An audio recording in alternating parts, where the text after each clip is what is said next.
ዛሬ ከኔ ጋራ የምናየው የሐዋርያት ሥራ መጽሐፍ ትንሽ እናያለን። የሚቀጥለው ሳምንት እናያለን ጌታ ከረዳ።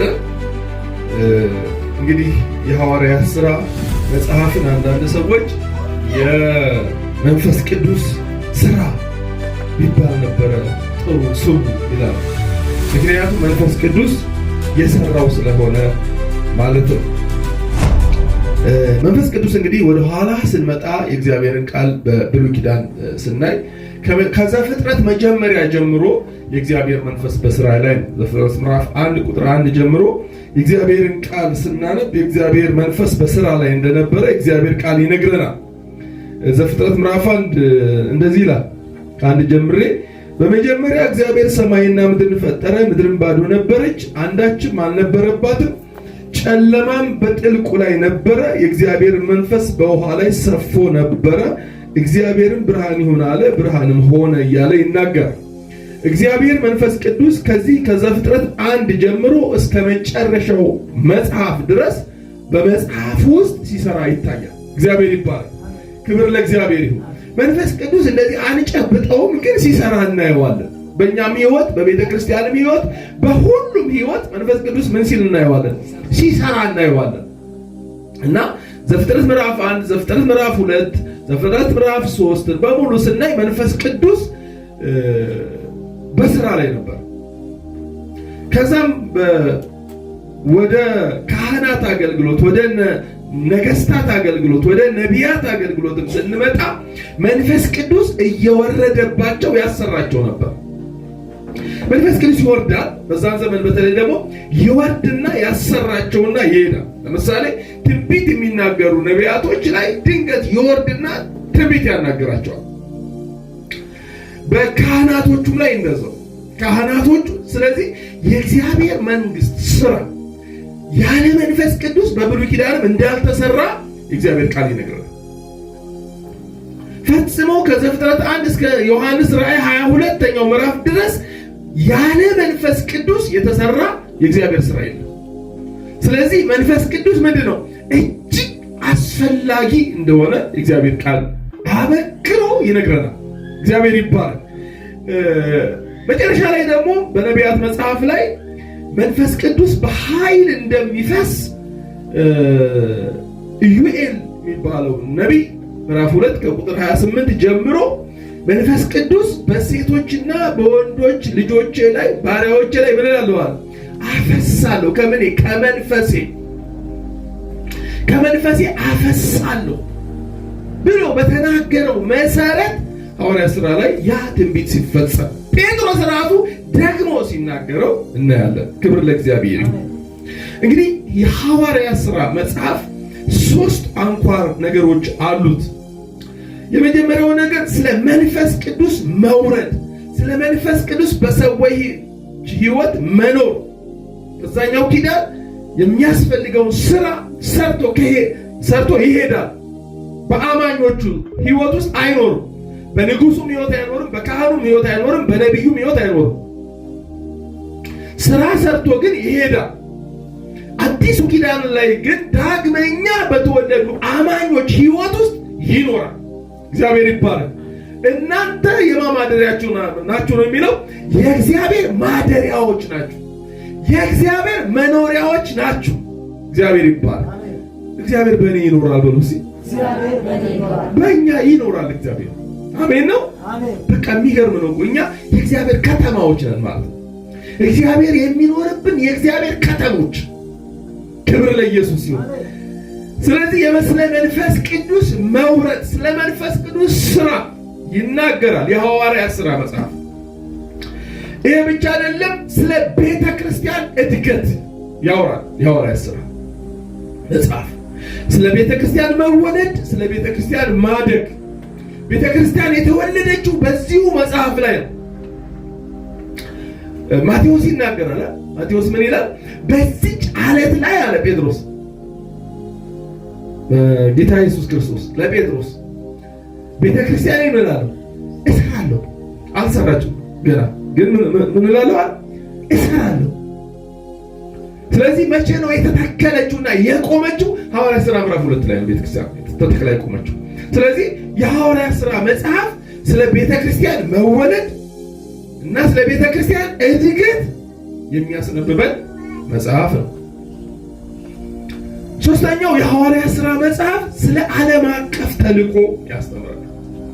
ቤተክርስቲያን ወደ ተለያየ ዘር፣ ወንጌል ወደ ተለያየ ሃይማኖት፣ ወንጌል ወደ ተለያየ ዘር እየገባ ሰዎችን የሚለውጥ ጉልበታም እንደሆነ የሚያቆመው የሚችል ኃይል እንደሌለ የሚያስነብበን መጽሐፍ ነው። እግዚአብሔር ይባረክ። ስለዚህ ይህ መጽሐፍ ኢየሱስ ክርስቶስ ወደ አባቱ ካረገ በኋላ ቤተክርስቲያን እንዴት እንዳደገች እንዴት እንደሰፋች የሚያሳየን መጽሐፍ ነው። እንግዲህ መጽሐፉ ለማን ነው የተጻፈው ሲባል ቴዎፍሎስ የሚባል ሰው፣ ጸሐፊው ሉቃስ ነው። ሉቃስ 2 መጽሐፍ ጽፏል። የሉቃስ ወንጌልንና የሐዋርያት ሥራ ነው የጻፈው። ቴዎፍሎስ የሚባለው ሰው በጌታ የሆነ ሰው ግን ሮማዊ ባለስልጣን እንደሆነ ይነገራል። በጌታ መሆኑን የምታውቁት መጽሐፉ ስለተማርከው ቃል እርግጡን እንድታውቅ ብዬ ይላል። ስለዚህ ምንድነው ሰውየው የተማረው ነገር አለ። ስለዚህ ሉቃስ አስረግጦ ይነግሯል። የሉቃስ ወንጌል ስለ ኢየሱስ ክርስቶስ ሰውነት ነው የሚያወራው። ስለዚህ ስለ ኢየሱስ ክርስቶስ ማንነት፣ ሰውነት በደንብ የተገለጠበት መጽሐፍ ነው። ስለዚህ ለቴዎፍሎስ ኢየሱስ ማን ነው የሚለውን መልስ ለመጻፍ የተጻፈ መጽሐፍ ነው። እግዚአብሔር ይባላል። የሐዋርያትን ሥራ መጽሐፍ ስታዩት ደግሞ አሁን እንዳልኳቸው ነው። ስለ መንፈስ ቅዱስ መፍሰስ፣ ስለ ቤተ ክርስቲያን እድገት፣ ስለ ዓለም አቀፍ ተልእኮ ነው እና ቤተ ክርስቲያን ማን እንደሆነች እንዲያውቅ ቴዎፍሎስ የተጻፈ መጽሐፍ ነው። ጌታ ይባላል። ክብር ለኢየሱስ ይሁን። ስለተማረው ቃል እርግጡን እንዲማር ነው። እንግዲህ ይሄ የሐዋርያት መጽሐፍ የ30 ዓመት ታሪክ መጽሐፍ ነው ይባላል። 30 ዓመት ነው ሐዋርያቶች ያገለገሉት። እንግዲህ ሐዋርያቶች ጌታ ኢየሱስ ክርስቶስ ከሄደ በኋላ ከ30 ዓመት በኋላ ከ20 ዓመት በኋላ ነው መጽሐፍ የጀመሩት። እስከ 20 ዓመት ድረስ መጽሐፍ አልጀመሩም ነበር። እያረጁ ሲሄዱ እያረጀን ነው ለካ ብለው መጽሐፍ ጀመሩና መጽሐፍ ያለባቸውን በጊዜ ጻፉ። አሜን። ምክንያቱም እርጅና አንዳንዴ ቶሎ ድንገት ይመጣና ሳንሰራ መንጊ እንደኳ ገና እግዚአብሔር ይባረክ። ክብር ለእግዚአብሔር ይሁን። ስለዚህ የሐዋርያት ሥራ ሲጽፍለት ለቤተ ክርስቲያንነት ነው 60 እስከ 62 ዓመተ ምህረት እንደተጻፈ ይነገራል።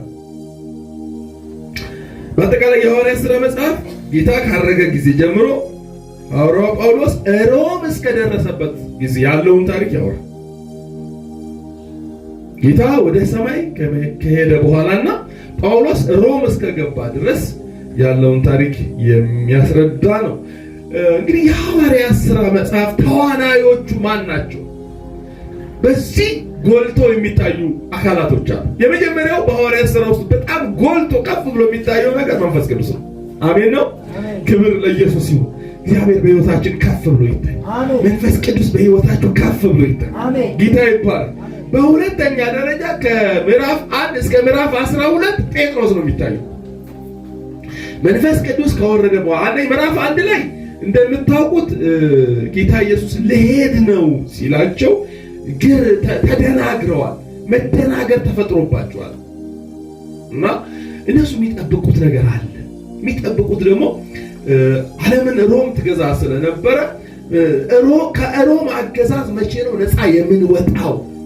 ነፃነት እንፈልጋለን።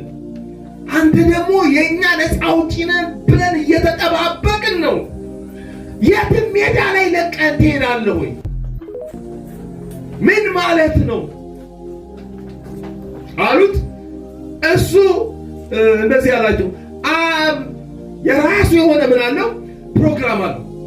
በገዛ ስልጣኑ ያደረገውን ወራት እኔ መቀየር አልችልም፣ እናንተ መቀየር አትችሉም። ይሄ በእግዚአብሔር ጊዜ ይሆናል። እግዚአብሔር ይባረክ። ክብር ለኢየሱስ ይሁን። አንዳንድ ጊዜ በሕይወታችን የማይለወጡ የሚመስሉ ግን የሚለወጡ ነገሮች አሉ። የሚለወጡት በጊዜያቸው ግን የማይለወጡ ምክንያቱም ዓለምን የሚገዛ መንግስት በቃ ተሸንፎ ይወድቃል ተብሎ አይታሰብም።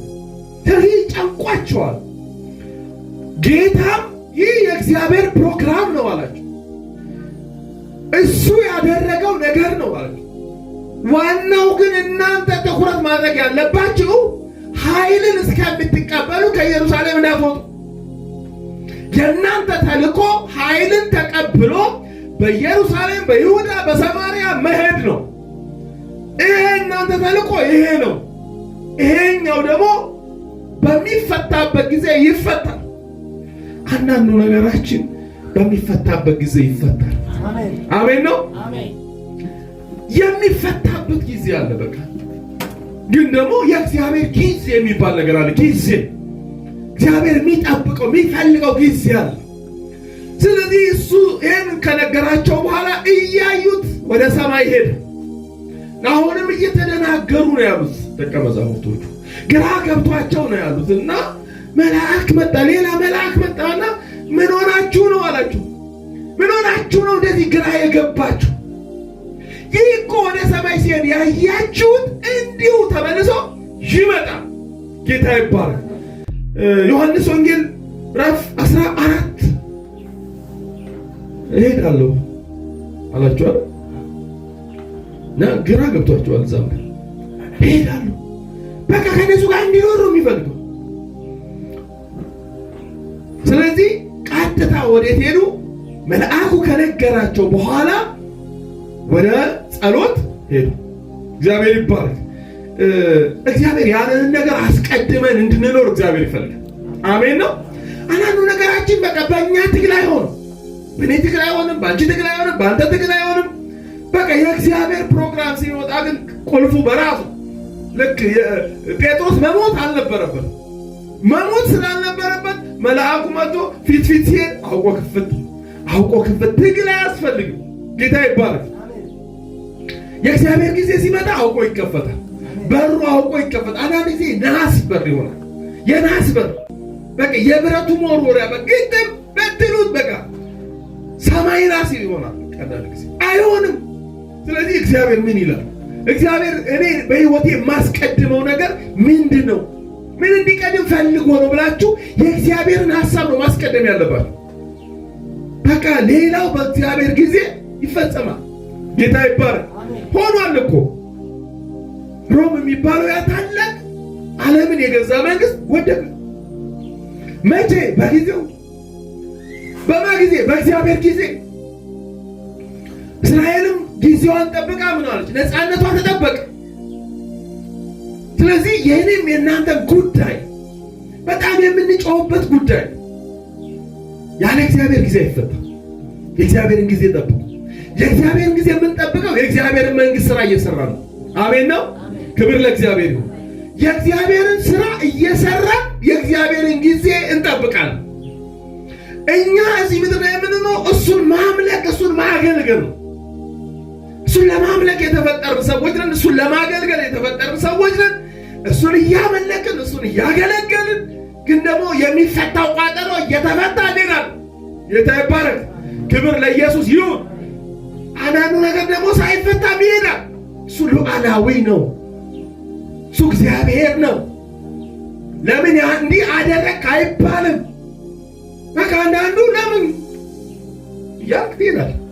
ግን እዛ ገና ነፍስ ከሕይወት ከስጋ ስትላቀቅ ሐሴት ዓለም ውስጥ ገባለህ፣ ትረሳዋለህ። ጌታ ይባረክ። ክብር ለእግዚአብሔር ይሁን። ስለዚህ የመጽሐፉ ተዋናዮች መንፈስ ቅዱስ ከአንደኛ እስከ 12ኛው ምዕራፍ በጣም የምናየው ጴጥሮስን ነው። ከ13ኛው ምዕራፍ ጀምሮ እስከ 28ኛው ምዕራፍ ድረስ የጳውሎስን ሕይወት እናያለን። 29ኛው ምዕራፍ ደግሞ 29ኛው ምዕራፍ ደግሞ እኛ ነን። አሜን። ሲኔ በሉ እኔ በሉ 29ኛው ምዕራፍ ነኝ። ቤተ ክርስቲያን ይችላል። ለቤተ ክርስቲያን አይደለም ማን ነው? ሐዋርያ ጳውሎስ በሐዋርያ ሥራ ምዕራፍ 20 ላይ እግዚአብሔር እናንተ ጳጳሳት አድርጎ ለሾመባት ለመንጋው ምን በሉ ተጠንቀቁ። ስለዚህ ቤተ ክርስቲያን ናት አደራ ተቀባዋ።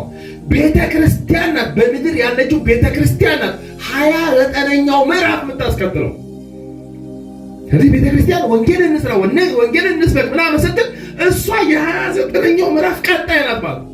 ምድር ላይ ያለችው ቤተ ክርስቲያን መቀጠል ካልቻለች ወንጌል አይቀጥልም።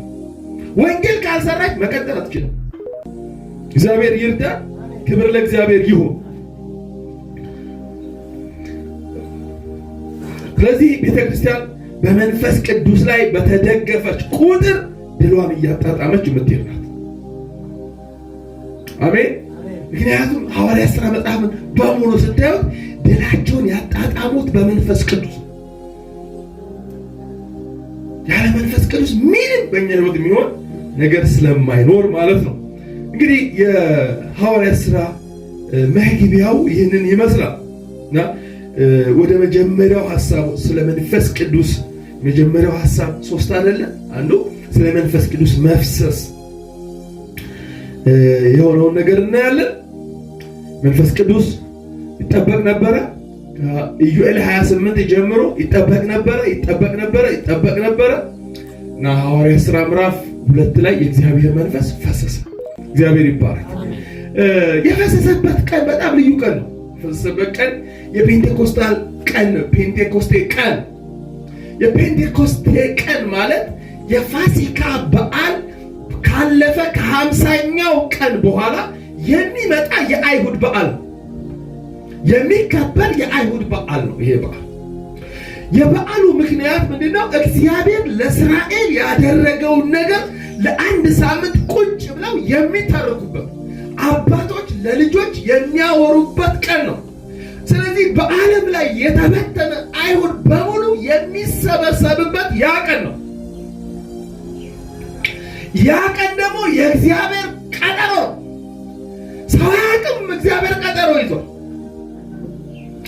ከአፍሪካ፣ ከኤዥያ፣ ከኢሮፕ፣ ከአሜሪካ ለፔንቴኮስታል ቀን ለማክበር አይሁድ በሙሉ ወደ እስራኤል ፈሷል።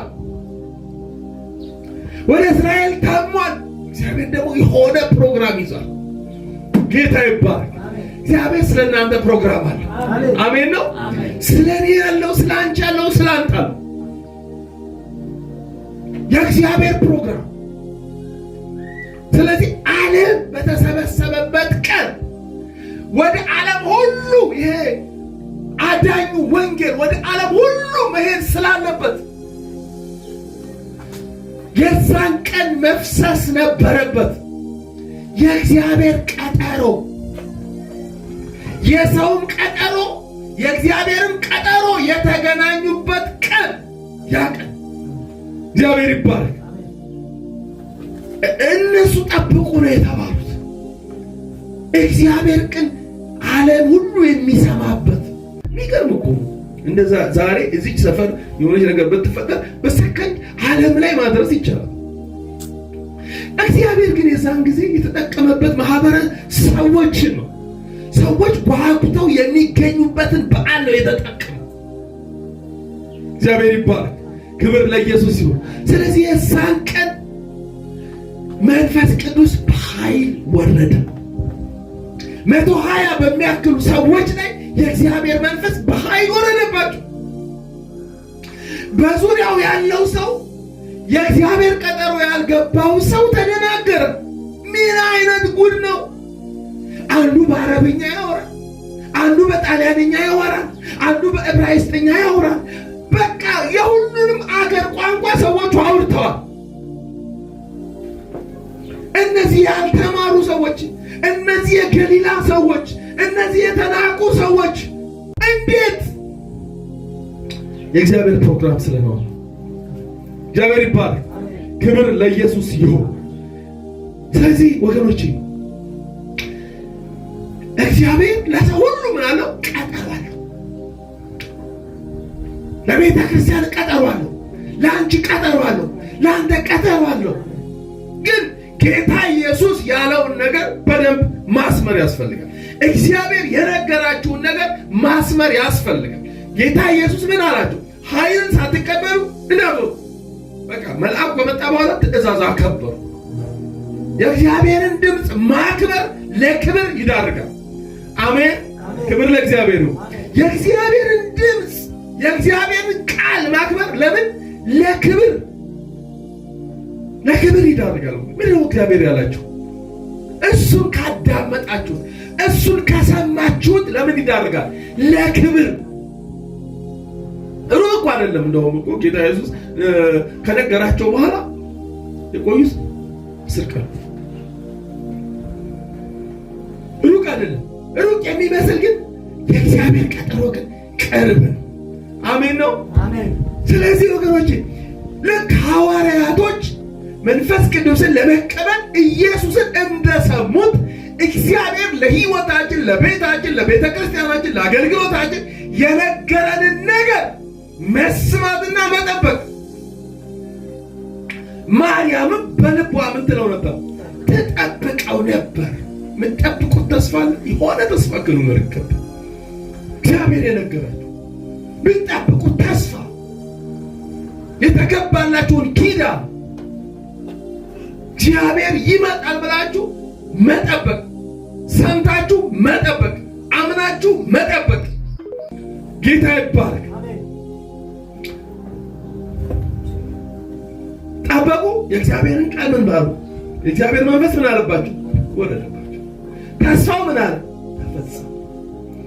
በምን? እግዚአብሔርን ሰምቶ በመጠበቅ።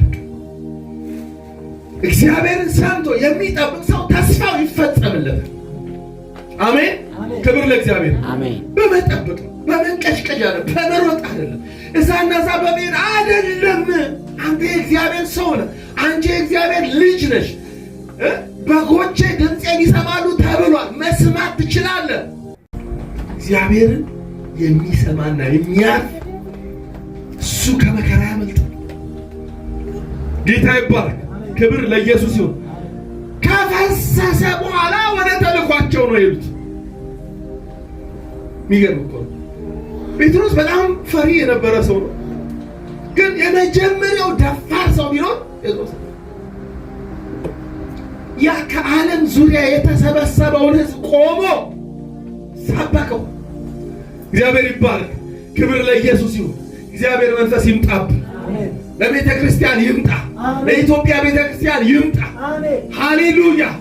እውነተኛ የእግዚአብሔር ክብር፣ እውነተኛ የእግዚአብሔር መገኘት፣ ሐሴት የሚያደርግ እሱን የሚል የምትል ነፍስ የሚፈጠረው እውነተኛ የእግዚአብሔር መገኘት ሲኖር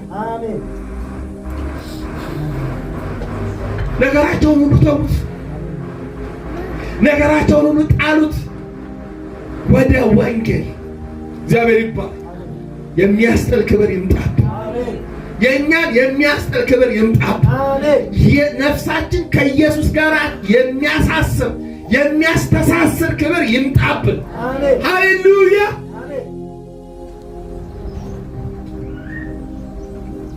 ብዙዎች ወደ ክርስቶስ መጡ። ሐዋርያት ሥራ ምዕራፍ 2 ሄዳችሁ ታውቁ። ብዙዎች መጡ። ብዙዎች በጌታ አመኑ። የሚያደርጉት ነገር አለ በዛ ቦታ ላይ። እነዚህ በጌታ የመጡት ሐዋርያት ሥራ ምዕራፍ 2 ቁጥር 42 ላይ በሐዋርያት ትምህርት፣ በህብረት እንጀራ በመቁረስ ይተጉ ነበር ይላል። ምንድነው የሐዋርያት ትምህርት? ሪሊጂየስ ትምህርት ነው አይደለም። የሐዋርያት ትምህርት ማለት ሐዋርያቶች የሰበኩት፣ ሐዋርያቶች ያስተማሩት፣ 12ቱ የበጉ ሐዋርያቶች የሰበኩት ያስተማሩት ምንድነው? ያስተማሩት ኢየሱስ ክርስቶስ ያድናል። ሐዋርያት ሥራ ምዕራፍ 2:23 እናንብብ። የሚያወጣ ያንብብ። 2:23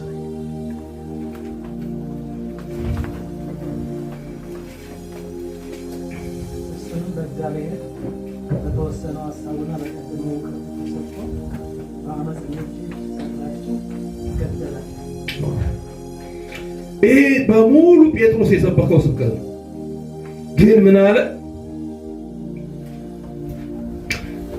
የእስራኤል ሰዎች ሆይ ይህን ቃሌን ስሙ። ራሳችሁ እንደምታውቁት የናዝሬቱ ኢየሱስ እግዚአብሔር በመካከላችሁ በእርሱ በኩል ባደረገው ተአምራት፣ በድንቆች በምልክቶች ከእግዚአብሔር ዘንድ ለእናንተ የተገለጠ ሰው ነበር። እርሱንም በእግዚአብሔር በተወሰኑ ሐሳቡና በቀደመው ዕውቀቱ ተሰጥቶ በአመፀኞች እጅ ሰቅላችሁ ገደላችሁት። እግዚአብሔር ግን የሞትን ጠር አጥፍቶ አስነሳው፣ ሞት ይይዘው ዘንድ አልቻለም እያለ ይናገር። ስለዚህ ሐዋርያቶች የሰበኩት የሐዋርያት ትምህርት የሚባለው ሞቱና ትንሣኤው ነው። አሜን። ስለዚህ የመጀመሪያዋ ቤተ ክርስቲያን የኢየሱስ ክርስቶስን ሞት፣ የኢየሱስ ክርስቶስን ትንሣኤ ትሰብክ ነበር። አሁንም ያለችው ቤተ ክርስቲያን ጥሪዋ ይሄ ነው። ምንም ጥሪ የላት ቤተ ክርስቲያን። ጥሪዋ የኢየሱስ ክርስቶስ ሞት፣ የኢየሱስ ክርስቶስን ትንሣኤ ማወጅ ነው። ምክንያቱም መጽሐፍ ቅዱስ በሐዋርያትና በነቢያት መሰረት ላይ ምን ብላችኋል? ታንጻችኋል፣ ተመስርታችኋል። ስለዚህ የሐዋርያትን ትምህርት አስተምሩ፣ የነቢያትን ትምህርት አስተምሩ። ምንድነው የነሱ? ሞትና ትንሣኤው። ጌታ ይባረክ። ይህ ብቻ አይደለም። ንስሐ፣ እምነት፣ ጥምቀትን አስተምሩ። ንስሐ ግቡ፣ በኢየሱስ ክርስቶስ ተጠመቁ እያሉ እነ ጴጥሮስ ምን ብለዋል? ሰብከዋል። ሁሉም ኃጢአትም ሰርተዋል፣ የእግዚአብሔርም ክብር ምን ብለዋል? ጎሏቸዋል። ስለዚህ የእግዚአብሔር ክብር የጎደለው ሰው ወደ እግዚአብሔር ሙላት የሚመጣበት መንገድ ንስሐ ነው፣ ማመን ነው፣ መጠመቅ ነው። ይህ የሐዋርያት ትምህርት ነው። የታነጽንበትና የተመሰረትንበት ሕይወት ይሄ ነው። ስለዚህ የሐዋርያት ትምህርት አንደኛው ይሄ ነው። ሌላው በጸጋ መዳንን ነው ያስተማሩት። በምን መዳን? በጸጋ መዳን። ሐዋርያት ሥራ ምዕራፍ 15 ላይ ሄዳችሁ ስታነቡ ክርክር ነበረ። መዳን ሲቀጥል ሲደመር መገረዝ እኩል ይሆናል የዘላለም ሕይወት የሚል አስተምሮ ነበሩ። ስለዚህ ሐዋርያት ሥራ ምዕራፍ የመጀመሪያው የቤተ ክርስቲያን ጉባኤ ሐዋርያት ሥራ ምዕራፍ 15 ላይ የተካሄደው ነው። መዳን በሥራ አይደለም በጸጋ ነው። ጽድቅ የሚገኘው ኢየሱስ ክርስቶስን በማመን ነው ብለው እነ ያዕቆብ እና ሐዋርያው ያዕቆብ ሌሎችም ሐዋርያቶች ውሳኔ ያስተላለፉበት ምን? መዳን በጸጋ። አሜን ነው። ክብር ለኢየሱስ ይሁን። ጸጋ ማለት ምን ማለት ነው? ጸጋ ማለት በእግዚአብሔር ፊት ያለ ነውር ሆኖ መታየት ማለት ነው። ነውራችንን ኢየሱስ ስላንከባለለው ነውሩ የተንከባለለለት ሰው ያለ ነውር በእግዚአብሔር ፊት ይታያል። ወይንም ደግሞ ትክክል ማለት ነው። ያለ ነውር መኖር፣ ያለ ነውር እንድንመላለስ ያደረገን ጸጋው። አሜን ነው። ክብር ለኢየሱስ ይሁን። ጸጋው በምን አድኗቸዋል? በእምነት አድኗቸዋል ይላል ነው። በእምነት በእግዚአብሔር ፊት ያለ ነውር እንድንሆን አድርጎናል። ጸጋው። ስለዚህ የሐዋርያት አስተምሮ የጸጋ አስተምሮ ነው። ኤፌሶን ምዕራፍ 2 ላይ የኤፌሶንን ቅዱሳንን የሚናገራቸው ነገር አለ። እናንብበው እሱን። ኤፌሶን ምዕራፍ 2 ቁጥር 8 ላይ እንደዚህ ይላል። ምን ይላል? ጸጋው በእምነት አድኗችኋልና ይህ የእግዚአብሔር ስጦታ ነው እንጂ ከእናንተ አይደለም። 4 ነጥብ። ጸጋው በእምነት አድኗችኋል፣ ከእናንተ አይደለም። ከእናንተ ስራ አይደለም፣ ከእናንተ ነገር አይደለም። እንዲሁ በጸጋው ብላችኋል፣ ድናችኋል። እንዲሁ በጸጋው ብላችሁ ጸድቃችኋል። እግዚአብሔር ይባረክ። ክብር ለእግዚአብሔር ይሁን። ያጸደቀን ኢየሱስ ስሙ ይባረክ።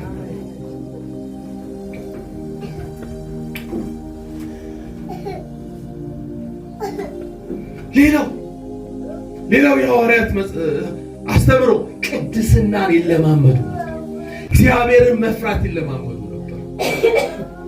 የሐዋርያት ትምህርት አንዱ ቅድስና፣ እግዚአብሔርን መፍራት፣ ከአመፅና ከኃጢአት ርቆ መሄድ፣ ኃጢአትን መጸየፍና መጥላት የሐዋርያት አስተምሮ ነው፣ የሐዋርያት ልምምድ ነው።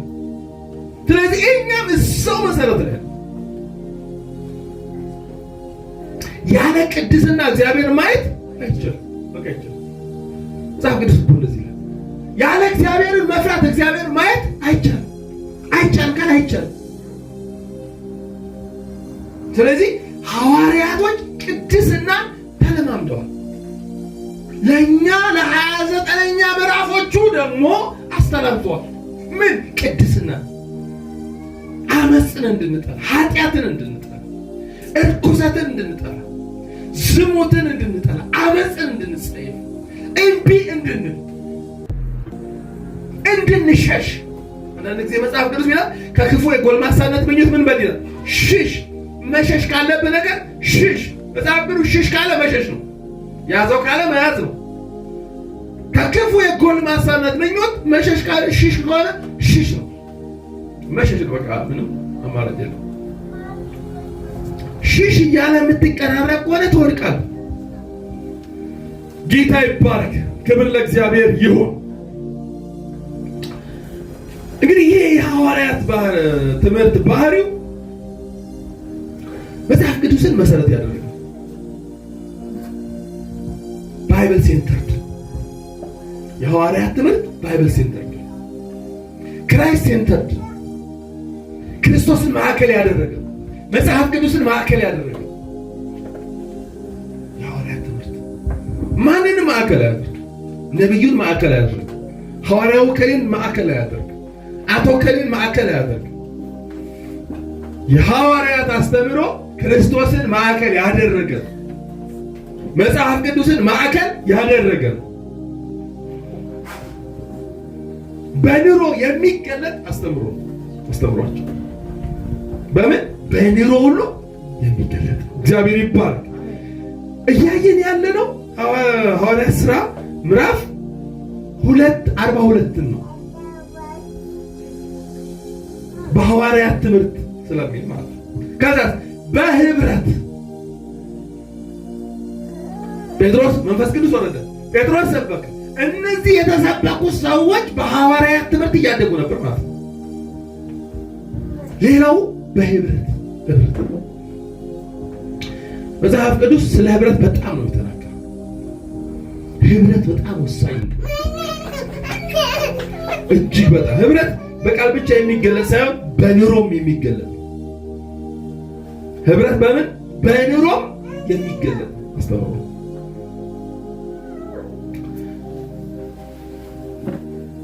ወንድሞች በህብረት ቢቀመጡ መልካም ነው። መቀመጥ፣ አብሮ መሆን፣ አብሮ ጊዜ መውሰድ፣ አብሮ ማሳለፍ ቢቀመጡ መልካም ነው። መልካም የሚሆነው አብረን ስንቀመጥ ከዛ ያማረም ነው። ምን ያለ ነው? ያማረ አብሮነት፣ ከቅዱሳን ጋር አብሮ መሆን፣ ከእውነተኛ ቅዱሳን ጋር አብሮ መሆን፣ ከዳኑ ቅዱሳን ጋር አብሮ መሆን ያማረ ነው። በዚያ እግዚአብሔር በረከትን ሕይወትን በረከትንም ሕይወትንም በወንድሞች በቅዱሳን ህብረት ውስጥ እግዚአብሔር ብሏል አዟል። አብሮ በመሆን የሚገኝ የእግዚአብሔር በረከት አለ። እግዚአብሔር ይባላል። አብሮ በመሆን በመገናኘት በመተያየት መጽሐፉ ምንድን ነው የሚለው? ቃሉ ሲቀርብ እያያችሁ ምን በሉ ተያዩ ይላል እኮ ዕብራውያን 10:25 ላይ ቃሉ ሲቀርብ እያያችሁ አትበታተኑ። መበታተን አጋንንት ነው። ሰይጣን እንደ ስንዴ ሊያበጥራችሁ መጣ። አየህ፣ መበተን የአጋንንት ነው። መሰብሰብ፣ መመካከል የማን ነው? የእግዚአብሔር ነው። ያዕቆብ እንደዚህ አለ፣ በመጨረሻው ዘመን የሚያገኛቸው እንድነግራችሁ ኑ ምን በሉ ተሰብሰቡ፣ ኑ እንመካከር አለ ያዕቆብ ልጆች፣ ኑ እንመካከር ልምከራችሁ እና ተሰበሰቡና መከራችሁ። ማንን እንደሚሆን ነገራችሁ። እግዚአብሔር ይባረክ። ስለዚህ ህብረት በቃል ብቻ የሚነገራል። ህብረት አለን በጌታ ምናምን ብሎ ዘምሮ መለያየት አለ። ማካፈልንም ይጠይቅ፣ መቆረስንም ይጠይቅ፣ ዋጋ ከፍሎ መጎበኛኘትንም ይጠይቃል። ህብረት በክርስቶስ አንድ አካል ናችሁ ይላል። አንድ አካል ታውቃላችሁ። እናንተ ሁላችሁ እኔ እንደማለት እናንተ ሁላችሁ አንደኛችሁ እግር፣ አንደኛችሁ ጨጓራ፣ አንደኛችሁ አንጀት፣ አንደኛችሁ አይን፣ አንደኛችሁ ጥፍር ምናምን ሆነ ቤተክርስቲያን የክርስቶስ አካል አለች። ራሷ ክርስቶስ አይደለም? አንድ አካል ነው። ከዚህ አካሌ ውስጥ አሁን ቅድም ሲመለክ እኔ እዚህ ጋር ቁጭ ብያለሁ። እዚህ ጋር ወገቤ አሞኝ ነበር። አያችሁ፣ አንዱ አካል ከታመመ ሌላውም አብሮ ቁጭ ብዬ ላጨበጭብ እችላለሁ እንጂ እንትን አለ። እግዚአብሔር ይባረክ። ስለዚህ አንዱ ለአንዱ ያስፈልገዋል ማለት ነው። ህብረት ውስጥ እኔ ለእናንተ አስፈልጋለሁ፣ እናንተ ለእኔ ታስፈልጉኛላችሁ። ህብረትን መሰባሰብን እንደ ቀላል አትዩ። እግዚአብሔር ያለበት ነው። ሰው ለቅጣት ብሎ ለእድር ይሰበሰባል። ፈጥኖ ነው አለዘው እድር ይሰበሰባል። ሌሊት በቃ ወደ ክፍለ ሀገር በጥሩምባ ነው የሚነፋው። ታውቃላችሁ፣ ጥሩምባው ተነፋ ማለት የእድሩ ማን እንደሆነ ከታወቀ እየሮጠ ይሄዳል። ለምን? ቅጣት አለው ስብስቡ። እግዚአብሔር ግን የለበትም። ጥሩ ነው ለማህበራዊ ግንኙነት አብሮ ለደስታን ለመካፈል አብሮ ሀዘንን ለመካፈል በጋራ መቆሙ ጥሩ ነው፣ ክፋት የለውም። ያኛው የኛ ልዩ የሚያደርገው ግን የእግዚአብሔር መገኘት። አሜን። ክብር ለእግዚአብሔር። ጉባኤያችን ልዩ ነው። አሜን። ለምን? እግዚአብሔር ስላለ። ዝም ብሎ አይነት ስብሰባ አይደለም። እግዚአብሔር በጉባኤያችን አለ። ይኸው እያስተማረን፣ ይኸው እየመከረን፣ ቅድም በመዝሙር ምን እያደረግን ነው? እየተናገረን ነበር። ክብር ለኢየሱስ ይሁን። ጌታ ይባረክ። ወገኖቼ ህብረት አለ ስትባሉ እንትን አለ ህብረት ደስ ይላል። አሜን። ጌታ ይባረክ። ህብረት ማለት በክርስቶስ አንድ አካል መሆኑ ነው። አንደኛ ቆሮንቶስ 12:27 ጥቅስ ምጽፉ ልስጣችሁ። አንደኛ ቆሮንቶስ 12:27፣ ሁለተኛ ቆሮንቶስ 13:14። ሌላው ህብረት ማለት ደስታንም መከራንም መጋራት ማለት ነው። እኔ የመንጌን ደስታውንም መከራውን መካፈል አለብኝ። እሱም እንደዚህ ክርስትና እንደዚህ ወደዚህ መስመር መግባት አለብን። የኔን ደስታን መካፈል አለባችሁ፣ የኔን መከራ መካፈል አለባችሁ። እኔም እንደዛው፣ ሌሎቻችንም እንደዛው። ይህን ክፍል እናንብበው። ሮሜ 12:15 ምንድነው የሚለው?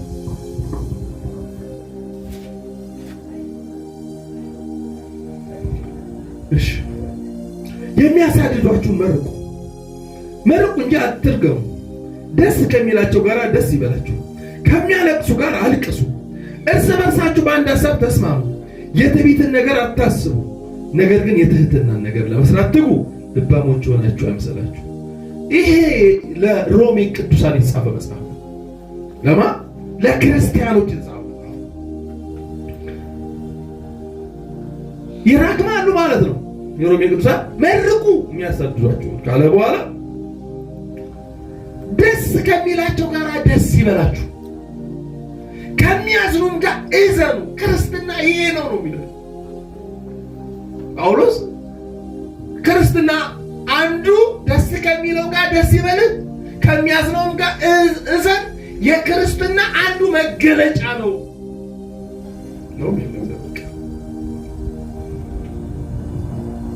ከሚያለቅሱም ጋር አልቅሱ። ኢየሱስ አልቅሱ አልቅሷል። የሚያስለቅስ ካለ ማልቀስ ነው ማለት የኔ ወንድም የኔ እህት እኔ አልቅሼ እሷ የምትፈወስ ከሆነ አልቅስ። ለቅሷን ብጋራት፣ መከራዋን ብጋራት፣ ሐዘኗን ብጋራት ቸተስ ይላል። እግዚአብሔር ይርዳን። ክብር ለእግዚአብሔር ይሁን። ስለዚህ ወገኖቼ ደስ ከሚላችሁ ጋር ደስ ይበላችሁ፣ ከሚያለቅሱ ጋር አልቅሱ፣ እርስ በርሳችሁ በአንድ ሀሳብ ተስማሙ። የክርስትና አንዱ መገለጫ ነው። ግቡ ወደዚህ ውስጥ ሞኝ ሁኑ።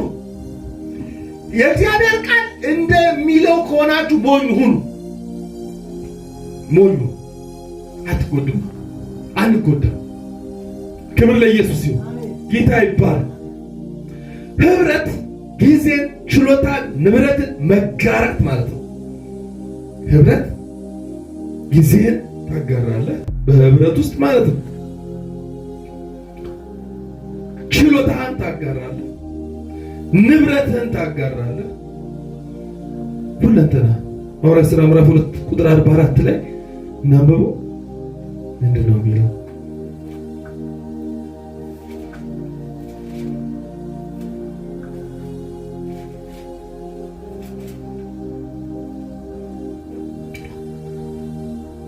ነገር ግን በሰው ሁሉ ፍርሃት ሆነ፣ በሐዋርያት እጅ ብዙ ድንቅ ምልክት ተደረገ። ያመኑት ሁሉ አብረው ነበሩ፣ ያላቸው ሁሉ አንድነት አደረጉ ይላል። ያካፍሉ ነበር።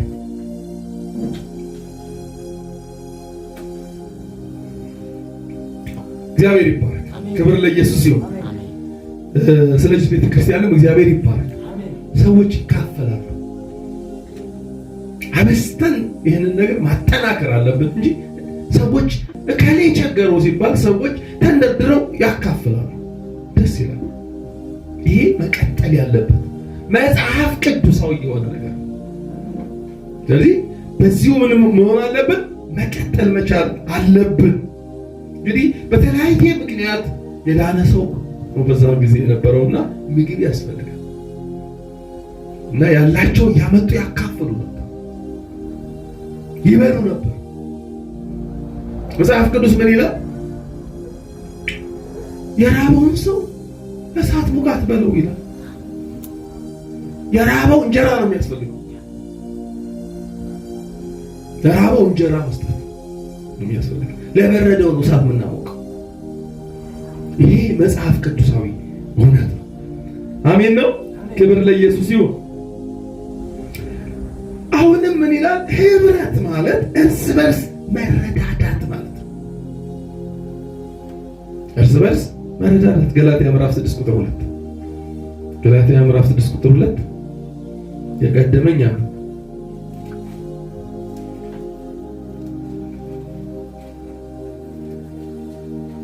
ወንድሞች ሆይ ሰው በማናቸው በደስ እንኳን ቢገኝ መንፈሳዊ የሆናችሁ እናንተ እንደዚህ ያለውን ሰው በየዋህት መንፈስ አቅኑ።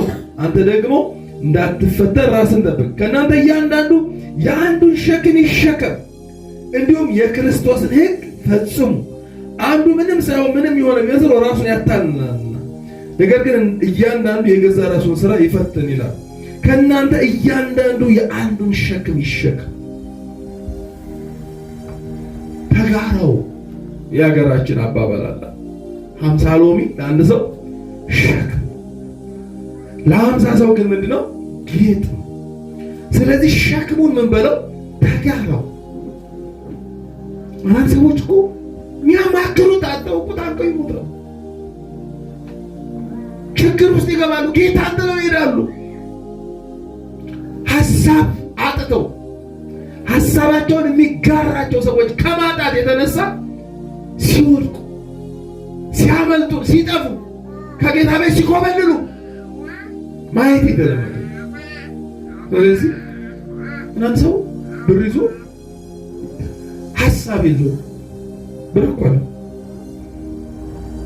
ለመነገድ ሀሳብ ያስፈልገዋል ማለት ነው። ብሩን እንዴት እንደሚያሰማራው ምን ያስፈልገዋል? ሀሳብ ያስፈልገዋል። አንዳንድ ሰው ለአገልግሎት ተጠርቷል፣ ተዘጋጅቷል፣ አንብቧል፣ ጸልዮአል፣ የእግዚአብሔር ጥሪ ጠብቋል። ከቤተ ክርስቲያን መሪዎች ምን ያስፈልገዋል? አመራር። አሁን እንደዚህ አድርግ፣ አሁን እንደዚህ አድርግ፣ አሁን በዚህ ተሰማራ መባልን ይጠብቃሉ። ስለዚህ ሐሳብን መጋራት እጅግ ወሳኝ ነገር ነው። እግዚአብሔር ይመስገን። ሌላው ለክርስቶስ የተመሰረተውን ህይወት፣ በክርስቶስ የተመሰረተ ህይወት፣ ያን ህይወት መካፈል። ጌታ ይባረክ። 15 ደቂቃ አለ። አንድ 6 ደቂቃ ብቻ ልናገርና እንጨርሳለን። እንግዲህ የሐዋርያትን ስራ እያየን ነው። በሐዋርያት ትምህርት መበርታት እንዳለብን፣ በህብረት መበርታት እንዳለብን፣ እንጀራን በመቁረስ እንጀራንም ይቆርሱ ነበር ይላል። እዚህኛው ሐዋርያት ሥራ ምዕራፍ 42 ላይ ያለው ጥቅስ እንጀራ የሚለው የጌታ እራት ነው። ቅድም ያየነው ክፍል ደግሞ እንጀራን ይካፈሉ ነበር፣ ይበሉ ነበር። 42:26 ላይ ከየቤታቸው እንጀራ እያመጡ ይበሉ ነበር ይላል። ይሄኛው ግን የጌታን እራት፣ ለጌታ እራት ቀለል ያለ እይታ ያላችሁ ሰዎች ከሐዋርያት አስተምሮ እየጎደላችሁ እንደሆነ እኮ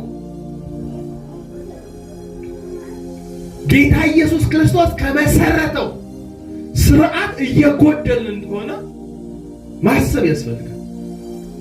ስለዚህ የጌታ እራት አለ ስትባሉ ተዘጋጅታችሁ መምጣት፣ ከዛ መውሰድ። ለምን? የሐዋርያት ትምህርት ስለሆነ፣ የጌታ የኢየሱስ ክርስቶስ አስተምሮ ስለሆነ። ለምን እንጎላለን? ከጌታ እራት ለምን አንወስድም? አንዳንድ ጊዜ ለጌታ እራት የማያበቃ ህይወት ካለን ለመንግስተ ሰማያት እንበቃለን ወይ? አንዳንድ ጊዜ አይ ይለፈኝ ይላሉ ሰዎች። ለምን ያልፋል? ንስሐ ገብተህ ውሰድ፣ ችግር እንኳ ቢኖር። ለዚህ ለጌታ እራት ያልበቃ ህይወት ካለ እንዴት ነው ለእግዚአብሔር ኪንግደም እበቃለሁ ብለህ የምታስበው? አይሆንም። ስለዚህ ንስሐ ግባ፣ ችግር ካለ ንስሐ ግባ። ከዛ እግዚአብሔር ያግዛል፣ እግዚአብሔር ይረዳል። የጌታ እራት አለ ስትባል ወሰዱ። አንድ ቤተ ክርስቲያን በሐዋርያት ትምህርት ላይ መቆም አለባት። አንድ ቤተ ክርስቲያን ህብረቷን አጠናክራ ልትይዝ ይገባል።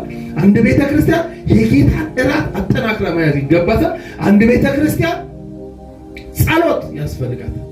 እህቱ ቤተ ክርስቲያን ማለት ይሄ ነው በቃ። ስለዚህ ያቺ ቤተ ክርስቲያን ምን ታደርግ ነበር? ትጸልይ ነበረ።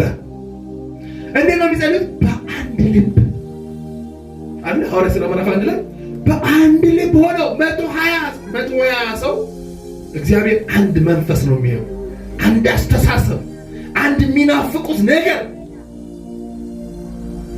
ታች እንኳን መጥተን የራሳችን ነው እዚህ የጸሎት መሪው የሚናገረን ርዕስ እንተወውና ሌላ ነው የምጸልየው። ቸርች ስትመጡ በቃ ቤተ ክርስቲያን በምትነግራችሁ ፕሮግራም ነው በሚያወራችሁ ነገር በቀጥታ የዛን ጊዜ አንድ መንፈስ የሚመጣው። በአንድ ሐሳብ ላይ አንድ መንፈስ ይዘን መጸለይ። ያቺ ቤተ ክርስቲያን በአንድ ሐሳብ ትጸልይ ነበር። የጸሎት ጉልበት ነበራቸው፣ የጸሎት አቅም ነበራቸው። ጸሎት አድካሚ አይደለም ወገኖች። ጸሎት የሚያደክም ነገር እንዳይመስላችሁ። ጸሎት ከምትናፍቁት ሰው ጋር ለመገናኘት እንደምትናፍቁ አይነት አስባችሁ። ድካም አይደለም ጸሎት፣ ህብረት ነው፣ ግንኙነት ነው፣ ተራክቦ ነው ጸሎት እንጂ ጸሎት አለ ሲባል የሚታየን በቃ ተንበርከን ስናዛጋ ነው አይደለም። ጸሎት እንደዛ ነው። ጸሎት ከእግዚአብሔር ጋር ህብረት ለማድረግ በቃ ይሄን አእምሯችሁ ላይ ሲባል ህብረት ላደርግ ነው፣ ከአምላኬ ጋር ልገናኝ ነው። እግዚአብሔር ይባረክ፣ ክብር ለኢየሱስ ይሁን። ስለዚህ በአንድነት ይጸልዩ ነበረ። ጸሎታቸው በእምነት ነበረ። ሐዋርያት ሥራ ምዕራፍ 4 ቁጥር 31 ላይ በምን ነበረ? በእምነት ጸልዩ ነበር።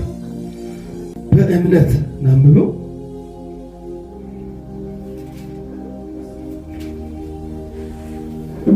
እንደዚህ ይላል እግዚአብሔር ቃል። ከጸለዩ በኋላ ተሰብስበው የነበሩበት ቤት የነበሩበት ስፍራ ተናወጠ፣ በሁሉም መንፈስ ቅዱስ ሞላባቸው፣ እግዚአብሔርን ቃል በግልጥ ተናገሩ። ሐዋርያት ሥራ ምዕራፍ 1 ላይ ተሰብስበው ጸልየዋል። 2 3 ካለፉ በኋላ ሐዋርያት ሥራ ምዕራፍ 4 ላይ እንደገና ተሰበሰቡና መጸለይ ጀመሩ። ጣጥሟቸዋል። የመጀመሪያው ነገር ተንበርክከን በአንድ ሐሳብ በአንድ ልብ ሆነን ጸልየን ኃይል እንደወረደብን ሁሉ አሁንም ኃይልን እንቀበል ብለው በእምነት ገቡ።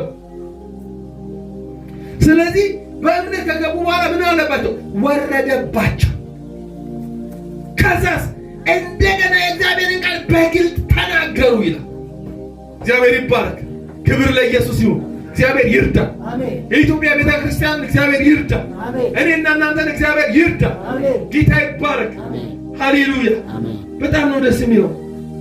ተሰብስበው የነበሩበት ስፍራ ተናወጠ። ስፍራው ራሱ ተናወጠ። ይህን ዘመን ያን ዘመን ይመልሰው። አሜን። ወገኖች ያለ እኮ እግዚአብሔር ያ የሐዋርያ ዘመን እግዚአብሔር ዛሬም አለ። ዛሬም በክብሩ አለ፣ በማንነቱ አለ። ሰው ሲፈልገው ያገኘዋል። ሲፈልገው ያገኘዋል። ፈልጉት። ጌታ ይባረክ። ተግባራዊ ጸሎት ይጸልዩ ስለነበረ መንፈስ ቅዱስ ይሰራ ነበረ። አምኖ ነው የሚጸልዩት። በቃ ሲንቀሳቀሱ እውሩ ይበራል፣ ሽባው ይፈወሳል። ሁሉ የእግዚአብሔር መንፈስ በኃይል ይንቀሳቀሳል። እነ ጴጥሮስ ወደ ቤተ መቅደስ ሲገቡ አንድ ሽባ ሰው እኛ ብርም የለንም ወርቅም የለንም፣ በኢየሱስ ስም ተነሳ። እግዚአብሔር በስራ ላይ አሜን። መንፈስ ቅዱስ በስራ ላይ በኢየሱስ ስም። መንፈስ ቅዱስ ታሪክ አይደለም፣ ሕያው አምላክ ነው፣ ሕያው ጌታ ነው። ዛሬም ይሰራል። ተነስተን እንጸልያለን።